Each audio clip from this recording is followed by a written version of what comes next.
ഇവിടെ നമ്മൾ ഒരുപാട് റിസോഴ്സസ് ഉണ്ടല്ലോ, അതായത് ഓഫ്ലൈൻ ക്ലാസ്സസ് ഉണ്ട്, എക്സാംസ് ഉണ്ട്, പല പല മെത്തേഡ്സ് ഉണ്ട്. അതിൽ ഏതായിരുന്നു ഏറ്റവും എഫക്റ്റീവ് ആയിട്ടുള്ള ഒരു സ്ട്രാറ്റജി ആയിട്ട് തോന്നിയത്? എക്സാംസ് തന്നെയായിരുന്നു എഫക്റ്റീവായി തോന്നിയത്. കാരണം എക്സാംസ് വരുമ്പോൾ ആ ടോപ്പിക് എങ്ങനെയെങ്കിലും കവർ ചെയ്ത് എന്നെ എക്സാം എഴുതണം എന്ന് നിർബന്ധമായിരുന്നു. അങ്ങനെ ഒരു ഡിലേ വരാതെ എല്ലാ ടോപ്പിക്സും കവർ ചെയ്യാൻ പറ്റി. എങ്ങനെയാണ് ഈ പേപ്പർ 1ഉം പേപ്പർ 2ഉം കൂടി ബാലൻസ് ചെയ്ത് കൊണ്ടുപോയത്? ഞാൻ നെറ്റിന്റെ സിലബസ് ഒക്കെ അറിയുന്നത് തന്നെ ഇവിടെ വന്നതിന് ശേഷമാണ്. മാത്സും ഇതൊക്കെ കുറച്ച് വീക്കായിട്ടുള്ള കുട്ടികൾക്ക് അത് പഠിച്ച് എടുക്കൽ കുറച്ച് ബുദ്ധിമുട്ടാണ്. എങ്ങനെയായിരുന്നു ആ ഒരു ഡിസ്ക്രിപ്റ്റീവ് രീതിയിൽ നിന്ന് ഈ ഒരു കോമ്പറ്റേറ്റീവ് എക്സാമിന്റെ ആ ഒരു ഒബ്ജക്റ്റീവ്നെസ്സിലോട്ട് കൃഷ്ണ വരുന്നത്? ആദ്യം ഇവിടെ വരുമ്പോൾ ആക്ച്വലി എനിക്കൊരു ബേസ് തന്നെ കുറവായിരുന്നു ഇംഗ്ലീഷിൽ. അപ്പോൾ ഒരു വേ എന്ന് പറഞ്ഞാൽ ക്വസ്റ്റ്യൻ വർക്കൗട്ട് ചെയ്യുമ്പോൾ നമുക്ക് മനസ്സിലായി PG പഠിച്ച ഒരു രീതിയിലല്ല ഇത് പഠിക്കേണ്ടതെന്ന്. പിന്നെ ക്വസ്റ്റ്യനിലൂടെയാണ് പിന്നെ ഓരോ മൊഡ്യൂളിലേക്ക് അങ്ങനെ വരാൻ തുടങ്ങിയത്. ആക്ച്വലി എക്സാം എഴുതുമ്പോൾ നമുക്കിവിടെ റാങ്ക് ലിസ്റ്റ് പബ്ലിഷ് ചെയ്യുമല്ലോ. റാങ്കിൽ ഒരുപാട് താഴെ വരുമ്പോൾ ഒക്കെ ബുദ്ധിമുട്ട് തോന്നി തുടങ്ങിയപ്പോഴാണ് കൂടുതൽ പഠിച്ചു തുടങ്ങിയത്. കാരണം അങ്ങനെ കുട്ടികൾ എത്തുന്നുണ്ടല്ലോ, റാങ്കിലൊക്കെ വരുന്നുണ്ടല്ലോ. അപ്പോൾ അവിടത്തേക്ക് എത്തണം എന്നില്ലയിലാണ് കൂടുതൽ ആ ടോപ്പിക്ക് കംപ്ലീറ്റ്ലി കവർ ചെയ്തിട്ടാണ് അധികം എക്സാം അറ്റൻഡ് ചെയ്യാൻ ശ്രമിക്കൽ. അത് ആക്ച്വലി വളരെ വളരെ വളരെ പോസിറ്റീവ് ആയിട്ടുള്ള ഒരു കാര്യമാണ്. കാരണം നമുക്ക് തന്നെ അറിയാം റാങ്ക് ലിസ്റ്റിൽ പേര് വരുന്നതും അതുമെല്ലാം ശരിക്കും ഒരു പോസിറ്റീവ് ആയിട്ടുള്ള ഒരു കാര്യമാണ്. അപ്പോൾ അതിനെ പോസിറ്റീവായിട്ട് എടുക്കുക എന്നുള്ളതാണ് കൃഷ്ണയ്ക്ക് അടുത്തൊരു ജനറേഷനിലെ കുട്ടികളോട് പറയാനായിട്ടുള്ളത്.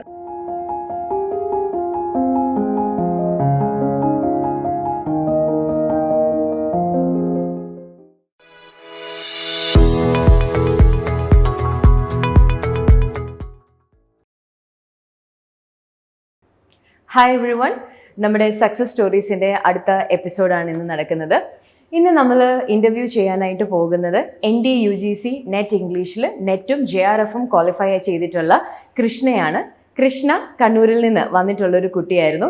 2022 നവംബർ തൊട്ട് കൃഷ്ണ നമ്മുടെ ഓഫ്ലൈൻ ക്ലാസ്സിലെ ഒരു സ്റ്റുഡൻ്റാണ്. So let's welcome Krishna. So welcome Krishna. Thank you ma'am. എങ്ങനെയാണ് നെറ്റിൻ്റെ റിസൾട്ട് വന്ന് JRF കിട്ടിയപ്പം ഹാപ്പി ആയിരുന്നോ? ഒരുപാട് സന്തോഷമായി. റിസൾട്ട് വരുന്നതിന് മുമ്പേ അറിയായിരുന്നോ കിട്ടാൻ ചാൻസ് ഉണ്ട്? റിസൾട്ട് വരുന്നതിന് മുമ്പേ അങ്ങനെ ഉറപ്പുണ്ടായില്ല കിട്ടുമെന്നുള്ളത്. പക്ഷേ ആൻസർ കീ ഒന്ന് റെസ്പോൺസ് ഷീറ്റൊക്കെ നോക്കിക്കഴിഞ്ഞപ്പോൾ ഏകദേശം കിട്ടുമായിരിക്കും എന്ന് തോന്നി. ഓക്കെ, കൃഷ്ണ നമ്മുടെ 2 ടൈംസ് ഇംഗ്ലീഷിൽ നെറ്റ് ക്വാളിഫൈ ചെയ്തിട്ടുള്ള വ്യക്തിയാണ്. ലാസ്റ്റിൽ കൃഷ്ണയ്ക്ക് JRFും കൃഷ്ണ ക്രാക്ക് ചെയ്തിട്ടുണ്ട്. സോ കൃഷ്ണനെ കുറിച്ച് പറയുവാണെങ്കിൽ, കൃഷ്ണ ഞാൻ നേരത്തെ പറഞ്ഞു, കൃഷ്ണ ആദ്യമായിട്ട് ഇവിടെ വരുന്നത് ഒരു നവംബർ 2022 അതിനുശേഷം മാർച്ചിൽ നടക്കുന്ന UGCയുടെ എക്സാം കൃഷ്ണ അറ്റൻഡ് ചെയ്തിട്ടുണ്ട്. ജൂണിലതും അറ്റൻഡ് ചെയ്തിട്ടുണ്ട്. ലാസ്റ്റ് എക്സാം അതായത് ഡിസംബർ 2023 എക്സാമും കൃഷ്ണ അറ്റൻഡ് ചെയ്തിട്ടുണ്ട്. ഡിസംബർ 2023 എക്സാമിന് കൃഷ്ണയ്ക്ക് നെറ്റ് വിത്ത് JRF കൃഷ്ണ ക്വാളിഫൈ ചെയ്തിട്ടുണ്ട്. സോ കൃഷ്ണ ആദ്യമായിട്ട് ഇവിടെ വരുമ്പോൾ പറയുന്ന ഒരു കാര്യമായിരുന്നു, കൃഷ്ണയ്ക്ക് കുറച്ചൊക്കെ കാര്യങ്ങൾ അറിയാം, പക്ഷേ അത് കുറച്ചും കൂടി ഒരു ഡിസ്ക്രിപ്റ്റീവ്, അതായത് PG ലെവൽ കഴിഞ്ഞിട്ടുള്ള ആ ഒരു രീതിയിലായിരുന്നു. ഡിസ്ക്രിപ്റ്റീവ് ആയിട്ടാണ് കുറച്ചും കൂടി കാര്യങ്ങൾ അറിയാവുന്നത്. അതുപോലെ തന്നെ വളരെ സെലക്റ്റീവ് ആയിട്ടുള്ള കാര്യങ്ങളാണ് ലിറ്ററേച്ചറിനെ കുറിച്ച് അറിയാവുന്നത്. ആ ഒരു കാര്യം കൃഷ്ണ ഇങ്ങനെ എന്നോട് പറയുന്നത് ഞാൻ ഇപ്പോഴും ഓർക്കുന്നുണ്ട്.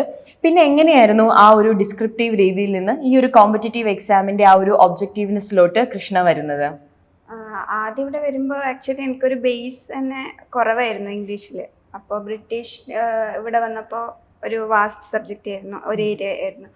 അപ്പോൾ ബ്രിട്ടീഷ് ഓൾറെഡി ഞാൻ ഇവിടെ ജോയിൻ ചെയ്യുന്ന സമയത്ത് അത് എടുത്തു കഴിഞ്ഞിട്ടുണ്ടായിരുന്നു. അപ്പോൾ അത് ഫോളോ ചെയ്യൽ കുറച്ച് ബുദ്ധിമുട്ടായിരുന്നു. പിന്നെ ഒരു വേ എന്ന് പറഞ്ഞാൽ ക്വസ്റ്റ്യൻ വർക്കൗട്ട് ചെയ്യുമ്പോൾ നമുക്ക് മനസ്സിലായി PG പഠിച്ച ഒരു രീതിയിലല്ല ഇത് പഠിക്കേണ്ടതെന്ന്. പിന്നെ ക്വസ്റ്റ്യനിലൂടെയാണ് പിന്നെ ഓരോ മൊഡ്യൂളിലേക്ക് അങ്ങനെ വരാൻ തുടങ്ങിയത്. ഓക്കെ, അപ്പം ഇവിടെ നമ്മൾ ഒരുപാട് റിസോഴ്സസ് ഉണ്ടല്ലോ, അതായത് ഓഫ്ലൈൻ ക്ലാസ്സസ് ഉണ്ട്, എക്സാംസ് ഉണ്ട്, അതുപോലെ തന്നെ പല പല മെത്തേഡ്സ് ഉണ്ട്, ഇത് പ്ലാനിങ്, അങ്ങനത്തെ കാര്യങ്ങൾ. അതിൽ ഏതായിരുന്നു ഏറ്റവും എഫക്റ്റീവ് ആയിട്ടുള്ള ഒരു സ്ട്രാറ്റജി ആയിട്ട് തോന്നിയത്? എക്സാംസ് തന്നെയായിരുന്നു എഫക്റ്റീവായി തോന്നിയത്. കാരണം എക്സാംസ് വരുമ്പോൾ ആ ടോപ്പിക് എങ്ങനെയെങ്കിലും കവർ ചെയ്ത് എന്നെ എക്സാം എഴുതണം എന്ന് നിർബന്ധമായിരുന്നു. അപ്പോൾ എക്സാമിന് ആ ടോപ്പിക്ക് കവർ ചെയ്യുന്നതുകൊണ്ട് അങ്ങനെ ഒരു ഡിലേ വരാതെ എല്ലാ ടോപ്പിക്സും കവർ ചെയ്യാൻ പറ്റി. നമ്മുടെ ഇതിനു മുമ്പും നെറ്റും JRF ഒക്കെ ക്വാളിഫൈ ചെയ്തിട്ടുള്ള കുട്ടികൾ പറഞ്ഞിട്ടുള്ള ഒരു കാര്യമായിരുന്നു, എക്സാംസ് ആണ് അവർക്ക് ഏറ്റവും കൂടുതൽ എഫക്റ്റീവായിട്ട് തോന്നുന്നത്. കാരണം എക്സാംസ് എന്ന് പറയുന്നത് ഒരു രീതിയിലുള്ളൊരു മോട്ടിവേഷനാണ്. നമ്മൾ ആ ഒരു എക്സാമിന് വേണ്ടിയിട്ട് പഠിച്ചേ പറ്റത്തുള്ളൂ. അപ്പോൾ ആ ഒരു കാരണം കൊണ്ട് തന്നെ നമുക്കത് പഠിക്കാൻ വേണ്ടിയിട്ട് നമുക്കൊരു മോട്ടിവേഷൻ കിട്ടും. പക്ഷേ ഇതിൽ നമ്മളോട് അതേപോലെ തന്നെ പല സ്റ്റുഡൻസും കൺസേൺ പറയുന്നതാണ്, എക്സാംസിന് പഠിക്കുമ്പോഴത്തേക്കും ഭയങ്കര ഹെക്റ്റിക് ആണ്, അവർ ടയേർഡ് ആകുവാണ്, എക്സാംസ് ഇങ്ങനെ കുറച്ചും കൂടി നീട്ടി വെക്കാൻ പറ്റുമോ? അപ്പം അങ്ങനെയുള്ള കുട്ടികളോട് എക്സാംസിനെ കുറിച്ച് എന്താണ് കൃഷ്ണയ്ക്ക് പറയാനുള്ളത്? ആക്ച്വലി എക്സാം എഴുതുമ്പോൾ നമുക്കിവിടെ റാങ്ക് ലിസ്റ്റ് പബ്ലിഷ് ചെയ്യുമല്ലോ. അപ്പം നമുക്കതൊരു അതിൽ റാങ്കിൽ ഒരുപാട് താഴെ വരുമ്പോൾ ഒക്കെ ബുദ്ധിമുട്ട് തോന്നി തുടങ്ങിയപ്പോഴാണ് കൂടുതൽ പഠിച്ചു തുടങ്ങിയത്. എന്തായാലും പഠിക്കണം, കാരണം അങ്ങനെ കുട്ടികൾ എത്തുന്നുണ്ടല്ലോ, റാങ്കിലൊക്കെ വരുന്നുണ്ടല്ലോ. അപ്പോൾ അവിടത്തേക്ക് എത്തണം എന്നില്ലയിലാണ് കൂടുതൽ ആ ടോപ്പിക്ക് കംപ്ലീറ്റ്ലി കവർ ചെയ്തിട്ടാണ് അധികം എക്സാം അറ്റൻഡ് ചെയ്യാൻ ശ്രമിക്കൽ.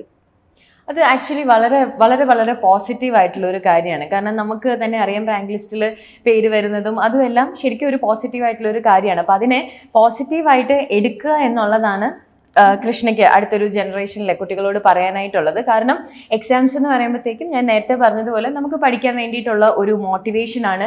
സോ നമ്മൾ അതിന് വേണ്ടിയിട്ട് പഠിച്ചേ പറ്റത്തുള്ളൂ. അതുപോലെ തന്നെ റാങ്ക് ലിസ്റ്റിൽ പേര് ഇങ്ങനെ കയറി വരുമ്പോൾ നമുക്ക് തന്നെ ഒരു സന്തോഷം വരുന്നുണ്ട്.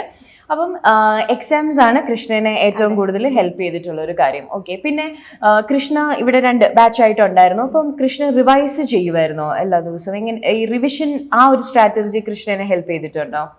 ആദ്യത്തെ എക്സാം മാർച്ചിൽ എഴുതിയത്. അപ്പോൾ ആ സമയത്തേക്കും എനിക്ക് ടോപ്പിക്സ് തന്നെ ഫുള്ളായി കവർ ചെയ്യാൻ പറ്റിയില്ല. പിന്നെ ജൂണിലെ എക്സാമിലേക്ക് റിമൈനിങ് ആയി ഉണ്ടായ ടോപ്പിക്സ് കവർ ചെയ്ത് കിട്ടി. അപ്പോൾ ആ ടൈം റിവിഷൻ എന്ന് പറഞ്ഞാൽ മുഴുവനായി അങ്ങനെ കംപ്ലീറ്റ് റിവിഷൻ ചെയ്യാൻ പറ്റിയില്ലെങ്കിലും കുറച്ചായി നോക്കുന്നുണ്ടായിരുന്നു പഠിപ്പിച്ച കാര്യങ്ങൾ. പിന്നെ ജൂണിലേക്ക് ടോപ്പിക്സ് മൊത്തം കവർ ചെയ്യാൻ പറ്റി. അതുകൊണ്ട് തന്നെ ജൂണിലത്തെ എക്സാം കുറച്ചും കൂടി കോൺഫിഡൻസോട് എഴുതാൻ പറ്റും. കൃഷ്ണയ്ക്ക് ആദ്യമായിട്ട് നെറ്റ് ക്വാളിഫൈ ചെയ്യുന്നത് ജൂൺ 2023 എക്സാമിനാണ്. സോ ആ ഒരു എക്സാം കഴിഞ്ഞും കൃഷ്ണ ഇവിടുത്തെ ഓഫ്ലൈൻ സ്റ്റുഡൻ്റ് ആയിട്ട് തന്നെ കണ്ടിന്യൂ ചെയ്തിട്ടുണ്ട്. സോ അപ്പം നെറ്റ് കഴിഞ്ഞ് JRF മനസ്സിൽ വെച്ചുകൊണ്ട് തന്നെയായിരുന്നോ ഇവിടെ വരുന്നത്? ഓക്കെ. ആൻഡ് നെറ്റിന് പഠിച്ചതിനേക്കാൾ കൂടുതൽ, അല്ലെങ്കിൽ നെറ്റിൽ നിന്ന് നെറ്റും JRF എന്ന് പറയുന്നത് 2 തലമാണ്. അപ്പം നെറ്റിന് പഠിക്കുന്നതിനേക്കാൾ നമ്മൾ കുറച്ചും കൂടി എഫോർട്ട് ഇടണം JRF കിട്ടണമെങ്കിൽ. അപ്പം ആ എഫോർട്ട് എങ്ങനെയായിരുന്നു എന്നൊന്ന് എക്സ്പ്ലെയിൻ ചെയ്യാമോ? നെറ്റ് പഠിക്കുന്ന ടൈം പിന്നെ നമ്മൾ ഇനി അത് ഒക്കെ പഠിച്ചു കഴിഞ്ഞ് ഇനി JRFിലേക്ക് കുറച്ചും കൂടി മാർക്ക് വേണ്ടെന്ന് വിചാരിച്ചാൽ അത് നടക്കില്ല. കാരണം ടച്ച് വിട്ടാൽ നമുക്ക് പറ്റില്ല. അതുകൊണ്ട് ഫസ്റ്റ് പഠിക്കുന്ന പോലെ അതേ എഫേർട്ട് ഇട്ട് തന്നെ നെക്സ്റ്റ് ഇയറിൽ പിന്നെ എക്സാംസ് കൂടുതൽ ഫോക്കസ് ചെയ്തു. ഒന്ന് നമ്മളെ കയ്യിലുണ്ടല്ലോ, ആ ടോപ്പിക്സും കാര്യങ്ങളൊക്കെ ഓൾറെഡി കിട്ടി. അപ്പോൾ പിന്നെ അത് ഒന്നും കൂടി റിവൈസ് ചെയ്ത് എടുക്കലും, പിന്നെ ഇവിടുത്തെ എക്സാംസ് മാക്സിമം എക്സാംസ് ഇടാൻ മിസ്സിനോട് തന്നെ പറയുന്നതായിരുന്നു. അപ്പോൾ അങ്ങനെ അത് കവർ ചെയ്തു. സോ അപ്പം ഒരു കാര്യം നമ്മൾ ഇതിൽ നിന്ന് ഓർക്കേണ്ട എന്താണെന്ന് ചോദിച്ചു കഴിഞ്ഞാൽ, നമ്മൾ നെറ്റ് ക്ലിയർ ചെയ്തതിന് ശേഷം JRF വേണ്ടിയിട്ട് വെയിറ്റ് ചെയ്യുന്ന ഒരുപാട് സ്റ്റുഡൻസ് ഉണ്ട്, അതിന് വേണ്ടിയിട്ട് പ്രാക്ടീസ് ചെയ്യുന്ന ഒരുപാട് സ്റ്റുഡൻസ് ഉണ്ട്. സോ അവരോട് കൃഷ്ണയ്ക്ക് പറയാനുള്ള ഒരു കാര്യം എന്ന് പറയുന്നത്, നമ്മൾ നെറ്റ് കഴിഞ്ഞിട്ട് ഓക്കെ നെറ്റ് ഓൾറെഡി കിട്ടിയല്ലോ, സോ JRF കിട്ടുമെന്ന് പറഞ്ഞ് നമ്മൾ നെറ്റിൻ്റെ അതേ എഫോർട്ട് നമ്മൾ JRFന് എടുത്തിട്ട് കാര്യമില്ല. നമ്മൾ നെറ്റിന് എടുത്തിട്ടുള്ള എഫോർട്ടിനേക്കാൾ കൂടുതൽ അതേ ഫോക്കസും അതേ ഡിറ്റർമിനേഷനോടും കൂടി നമ്മളത് കണ്ടിന്യൂ ചെയ്താലേ നമുക്ക് JRF അച്ചീവ് ചെയ്യാനായിട്ട് പറ്റത്തുള്ളൂ. ഓക്കെ. അപ്പം ഈ നെറ്റ് പഠിക്കുന്ന കുട്ടികളും അല്ലെങ്കിൽ നെറ്റിന് നമ്മളോട് പല ഡൗട്ട്സ് ഒക്കെ ആയിട്ട് വരുന്ന കുട്ടികളും എല്ലാം ചോദിക്കുന്ന ഒരു കാര്യമാണ്, അവർ തന്നെ പഠിച്ചൊക്കെ എഴുതുമ്പോഴത്തേക്കും അവർക്ക് പേപ്പർ 2-ന് മാർക്ക് കിട്ടിയ ടൈമുണ്ട്. അപ്പോൾ അവർ കൂടുതൽ ഫോക്കസ് പേപ്പർ 2-ന് ചിലപ്പോൾ കൊടുക്കും, പേപ്പർ 1-ന് കുറവ് ഫോക്കസ് കൊടുക്കും. അപ്പോൾ എങ്ങനെയാണ് ഈ പേപ്പർ 1-ഉം പേപ്പർ 2-ഉം കൂടി ബാലൻസ് ചെയ്ത് കൊണ്ടുപോയത്?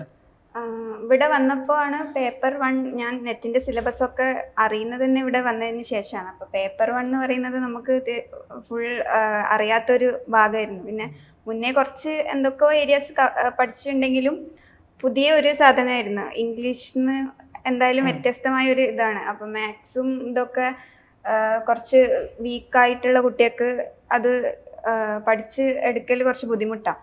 അപ്പോൾ പേപ്പർ 1-നാണ് ആദ്യത്തെ ഒരു പ്രാവശ്യം ഫോക്കസ് കൊടുത്തത്. പക്ഷേ പിന്നെ മനസ്സിലായി പേപ്പർ 1 മാത്രം അങ്ങനെ നോക്കി പേപ്പർ 2 അധികം ചെയ്യാതെ വെക്കുമ്പോൾ അതിന് മാർക്ക് കുറയുന്നുണ്ട്. പിന്നെ രണ്ടാമത്തെ അറ്റംപ്റ്റിലേക്ക് വരുമ്പോഴത്തേക്കും രണ്ടും ഈക്വലായിട്ട് അങ്ങ് ബാലൻസ് ചെയ്ത് കൊണ്ടുപോകാൻ ശ്രമിച്ചിട്ടുണ്ടായിരുന്നു. എനിക്ക് തോന്നുന്നത് കൃഷ്ണയുടെ JRFന്റെ ഒരു മേജർ റീസൺ ഈ പേപ്പർ 1 പേപ്പർ 2ന്റെ ബാലൻസിങ് ആയിരുന്നു. കാരണം നമ്മുടെ ഡിസംബർ 2023 എക്സാമിന് പേപ്പർ 1 ക്വൈറ്റ് ടഫ് ആയിരുന്നു. പക്ഷെ ആ ടഫിലാണെങ്കിൽ പോലും കൃഷ്ണയ്ക്ക് നല്ലൊരു മാർക്ക് പേപ്പർ 1ന് സ്കോർ ചെയ്യാനായിട്ട് പറ്റിയിട്ടുണ്ട്. സോ ആ ഒരു ബാലൻസിങ്, അതായത് പേപ്പർ 1 കഴിഞ്ഞ ഡിസംബർ 2023 എക്സാം നമ്മൾ നോക്കുകയാണെങ്കിൽ പേപ്പർ 2 കമ്പാരിറ്റീവ്ലി ഈസി ആയിരുന്നു, പേപ്പർ 1 എന്നാൽ കമ്പാരിറ്റീവ്ലി നല്ല ഡിഫിക്കൽട്ട് ആയിരുന്നു. പക്ഷെ രണ്ടിനും കൃഷ്ണയ്ക്ക് ഒരു നല്ലൊരു സ്കോർ കിട്ടിയിട്ടുണ്ട്.